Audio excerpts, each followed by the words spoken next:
Ito ho muna si Commodore J. Tariela, ang spokesperson po ng Philippine Coast Guard on the West Philippine Sea. Diyan lang po kayo sa ating mga suki manggagawa. Hahanapin namin kayo para po sa inyong chance to win 2,000 pesos this morning. Alright. Commodore, good morning po, sir. Good morning po, Sir Ted. Good morning din, DJ Cha, at sa mga tagapakinig niyo po, Sir Ted. Opo, salamat na marami muli. Kaya ho kami tumawag sa inyo kasi nung una, hindi po sang-ayon ito pong ating konseho na nangangasiwa sa usapin po ng West Philippine Sea issues tungkol nga sa balakin po ng ilang grupo na maglayag patungo po ng Ayungin Shoal. Ito nga po yung convoy ng Atinto Coalition. Ngayon po sinasabi, pumapayag daw ho ngayon ang ating pong pamunuan para po sa paglalayag na ito ng mga civilian vessels patungo po sa Ayungin Shoal at ilang pang isla na sakop po ng ating jurisdiction. Ano ho ang katotohanan dito? Well, una sa lahat, Sir Ted, let me first clarify yung naging National Security Council press release noong November 21. Ang sinasabi natin dito sa binitawang statement ni Assistant Director General Jonathan Malaya ay we are not supporting itong Christmas convoy papunta dito sa Ayungin Shoal, in particular sa BRP Sierra Madre. However, we encourage them to undertake the Christmas convoy in different island occupied maritime features na meron tayo. In-enumerate pa natin dito kung ano-ano itong mga isla na to. He cited Lawak, Likas, Patag, Pag-asa, Parola, Panata, Rizal, and Cota. So, there are 9 maritime features tayo na meron tayong sundalo at Philippine Coast Guard personnel dyan, Sir Ted. Ang sinabi lang ng statement na to, hanggat sa maaari, wag naman sa Ayungin Shoal, in particular sa BRP Sierra Madre. Ang punot dulo ng dahilan na to, Sir Ted, alam naman ng publiko kung paano tayo nahihirapan mag-resupply sa BRP Sierra Madre kahit ang Coast Guard at ang Armed Forces of the Philippines sa magdadala ng resupply. So, sa part ni National Security Advisor Jan Eduardo Anyo, naniniwala siya na mas mapanganib kung gagawin ito sa BRP Sierra Madre. That's why they are discouraging itong pagkakaroon ng Christmas convoy going to BRP Sierra Madre. But definitely, sinabi din doon na ini-encourage naman, wag lang sa BRP Sierra Madre, Sir Ted. So, ibig sabihin, hindi nagbabago ng statement ang NSC at ang inyo pong ang inyong koalisyon, ang inyo pong opisina concerning dito sa West Philippine Sea na ito. Walang pagbabago. Practically, yan din po sinabi nung una at hanggang ngayon ganun pa rin kasi ang lumabas mong balita kahapon na pumapayag na ang task force dito nga sa civilian sail to Ayungin Shoal. I-clarify ko lang, Sir Ted, what I mentioned a while ago was the statement. Teka lang, Sir Ted. Dali ha. Hello party line, pakibaba mo ng telepono ha. Dali lang. Okay, sige. Go ahead po, Commodore. Yes, sir. Was the statement of Assistant Director General Malaya noong November 21. Pero mag-respond lang din ako dun sa Rappler article na lumabas na sinight na nagkaroon ng meeting noong November 24 between NTF-WPS and those proponents ng atin ito coalition for the Christmas convoy. Nag-agree din naman sila na sinasabi na ang magiging focus na nitong convoy will be other Philippine-occupied features. Secondly, sinabi rin naman na napag-usapan ang pagpunta sa Ayungin Shoal. And the National Task Force West Philippine Sea was also very clear in discussing the risk and the danger sa mga sasama dito sa convoy na to. Kaya naging arrangement na, sir, is not to go inside the lagoon of BRP Sierra Madre to proceed to BRP Sierra Madre, but they can be allowed for a visual pass. Pwede silang dumaan sa BRP Sierra Madre, but not necessarily allowing those 40 small boats ng Christmas convoy to go inside the lagoon and dumikit sa BRP Sierra Madre, Sir Ted. So, dali lang para mas klaro mas klaro. Opo. So, ang sabi ho ninyo, you're encouraging ito pong Atinto Coalition o sige, magkaroon kayo dyan ng convoy, Christmas convoy, magdala kayo ng mga tulong sa mga tropa natin, pero kung maaari kaninyo ay huwag doon sa Ayungin Shoal. Yan ang inyo pong unang statement. Di ho ba, no? Klaro yun. Klaro, that's clear, right? Yes. Okay, Yes. sige. That's That one. was the original statement. Okay, that's one. Okay, that's one. So ngayon po, kaninyo, kasi nga, you encourage them. Pero kapag po tumuloy ang atin ito coalition doon sa area po ng Ayungin Shoal at doon lamang sila sa lugar po na hindi naman talaga dadaong doon mismo sa lagoon kung saan nga po sumasakay pa ng mas maliliit na bangka papunta doon sa BRP Sierra Madre, pwede po iyon.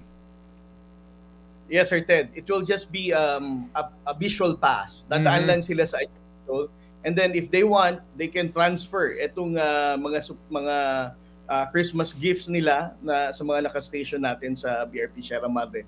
But what we're not allowing, and the National Task Force West Philippines is not allowing, Sir Ted, is for the entire convoy to go near sa BRP Sierra Madre. At ito, Sir Ted, na-explain naman ito last Friday sa kanila, in which they also agreed. Hindi na sila didikit talaga sa Ayungin Shoal. Okay. So, sa akin, maliwanag na ito. So, pwede naman sila, mga ilang nautical miles po ang bilangan dyan mula mismo doon ang point of reference natin, BRP Sierra Madre? The operational details, Sir Ted, it will still be ironed out between the Western Command and the Philippine Coast Guard. But one thing is clear here. There is already a meeting of minds between the National Task Force West Philippine Sea and the Atin Ito Coalition. Now, we're not saying na we discourage you to do this, but there are some guidelines na kailangan natin pag-usapan. In particular, wag naman kayong dumikit sa BRP Sierra Madre. Dahil again, alam naman natin ang panganib nito, Sir Ted.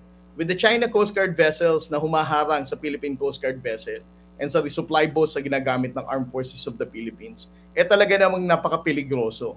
Ngayon, kung gagawin ito sa mga civilian, na part ng Christmas convoy, maaaring malagay sa panganib ang mga Pilipino rito na mag-participate. This is the only reason why NTFWPS is actually asking them not to go near BRP Sierra Madre. You can go near other maritime occupied areas, but not in BRP Sierra Madre, Sir Ted. Yun nga po ang aking gusto nang itanong, kasi kaya ko tinatanong kung ilang bang nautical miles ang point of reference dyan na hanggang dyan lang kayo. Kasi nga, naandun itong China tagpapatrolly at marami sila eh. Who will police the area? In case po kasi sir, kung 40 ito at may mga sinasabi daw po na yung iba baka dalawa yan, either mag-show of force o mag-showy ng kanilang mga yate. Alam nyo na itong mga pwede hong sumali ho ito pagpadami. Kung sakasakali, ang 40 na sinasabi ho dito nitong ating coalition, marami na po iyon. Who will police in the area? Well, Sir Ted, ang maritime safety ng ating mga kababayan ay nakaatang sa mandate ng Philippine Coast Guard. This is the primary reason why NTFWPS is asking the Philippine Coast Guard to make sure that we will coordinate talaga extensively dito sa ating coalition. Kasi in-anticipate nga natin, ang baka, alam mo naman, Sir Ted, how pangit man pakinggan, how crazy the People's Republic of China in interpreting things. Baka sabihin na naman nila, we're just pretending na it's a Christmas convoy carried out by civilian boats, and then talaga construction, yung mga ganyang narrative, Sir Ted. Kaya we cannot really allow that kind of possibility na gawin nila. Magdadala na naman sila ng maraming Chinese maritime militia, mas malaking Coast Guard vessel. Pero alam naman talaga natin, mga civilian to. Opo. Okay. Coast Guard, we will do our part. Sige po. Kasi nga, sir, may petsa ito. So, definitely mapaghahandaan din ito ng China. Ang kinababahala ko dito, personally, is baka nga may mga water cannon na maganap dito at may lumubog dito, may mapahamak ditong isang barko na nakasama sa convoy. Paano magiging sitwasyon doon, di ba? Ito yun eh. Mahirap ito kasi sa ating panig may control tayo. Sa kabilang banda yun ang problema doon. Kung sakasakali na magkaroon po ng mga ganung pangyayari, handa ba ang Coast Guard dito na sa ganung sitwasyon? Well, una sa lahat, Sir Ted, I would like to thank you, for understanding how complicated the scenario is dito sa Christmas convoy. At ito ang talagang tanging dahilan kung bakit ng National Security Council issued statement last November 21. Ngayon, this also the reason why the NTF-WPS is tasking the Philippine Coast Guard to coordinate with atin ito coalition para pag-usapan talaga natin yung operational details. And this is also the reason, Sir Ted, bakit hindi ko masasabi sa iyo kung gaano talaga kalayo sila namin dadalhin sa Ayungin Shoal or papayagan. But definitely, yung danger na to, isinasaalang-alang natin, Sir Ted, na maaaring nga magkaroon ng water cannon, ramming incident, and with the number of vessels na magpa-participate dito, and our limited capacity, na alam mo naman, Sir Ted, hindi naman natin matatapatan kung ilang 40 barko yan. Alam naman magpadala din tayo ng 40 para 1:1.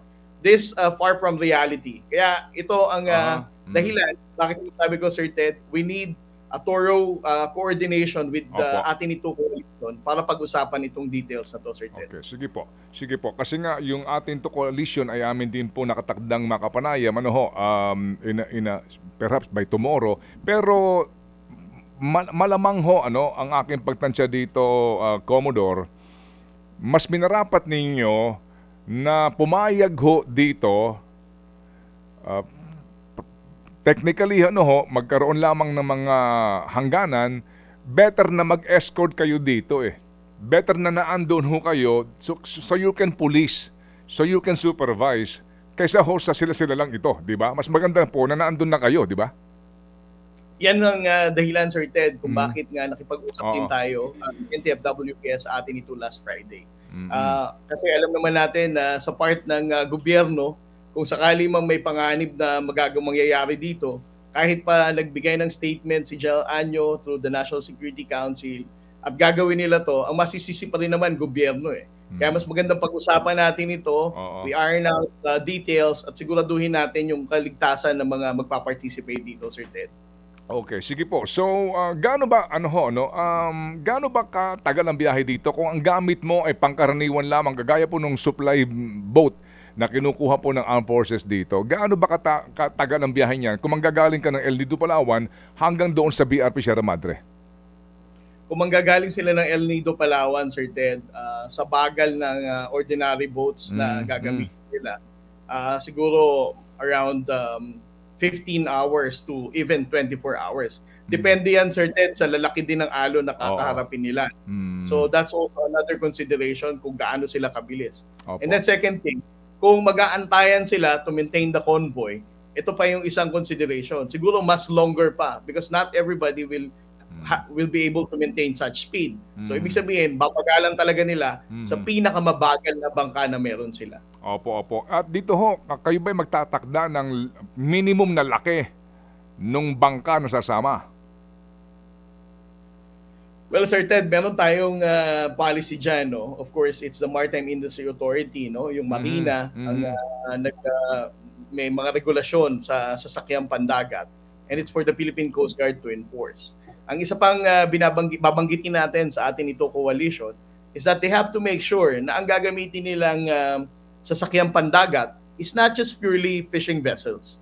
It has to be allowed by the Maritime Industry Authority na mag-ferry ng passenger. No? Ibig sabihin, hindi naman pwedeng sasakyang pangisda tapos magsasakay sila ng 10 tao. Ang dapat na gagamitin talaga dito is passenger ferry boat. Secondly, kahit pa passenger ferry boat ito, Sir Ted, merong mga prangkisa yung mga yan na kailangan din nilang i-request sa Maritime Industry Authority kung bibigyan sila ng special clearance. Again, you have to consider the fact na this is a dangerous waters. No? Hindi naman talaga to normally na dinadaanan ng mga ferry boats. So those are the issues na kailangan pa rin nilang i-comply with Marina, Sir Ted. Okay, sige po. So December 5 naman po ang target dito na petsa dito sa mga balita ngayon. Kami po muling tatawag sa inyo para lang natin makuha ang panig ng gobyerno.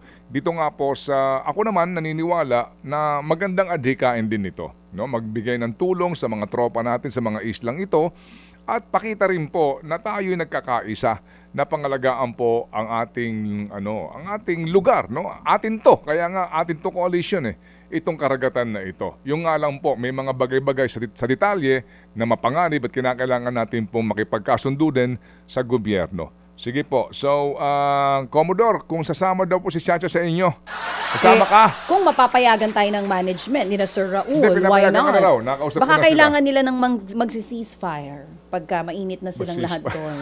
Ceasefire, charot lang. Pero ako Sir Ted, po, siguro Opo. si DJ Chacha pwede na naming i-accommodate sa Coast Guard vessel. nakita mo. Oo nga naman. Para ma-entertain naman sila doon. Wow. Pero, Sige. Commodore, question lang, will this be the Pwede last... ipain sa pating ito. Wag!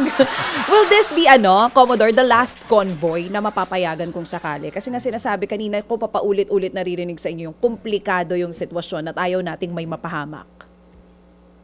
Well, una sa lahat, DJ Chano, babalik uli ako dun sa unang statement ko. Kung hindi lang naman sa PRP Sierra Madre ito gagawin. Yes, of mapapayagan. course, ini-encourage naman ito ng NTFWPS in other maritime island features na occupied ng Armed Forces of the Philippines at ng Philippine Coast Guard. So, kung gagawin nila to, definitely kung saan hindi sa BRP Sierra Madre, of course, they can do that anytime, no? Wag lang sa ayungin. Sige. Okay. Okay, So, ayan, malinaw na malinaw. Salamat po ng marami sa inyo, Commodore J. Tariela, ng National Task Force for the West Philippine Sea. Salamat, sir, at muli kaming tatawag. Thank you. Thank you, Sir Ted. Thank you, DJ Cha. Okay. Ted Filon at DJ Chacha. Ngayon, nasa Radyo 5, 92.3 News FM. Monday to Friday, 6 to 10 a.m.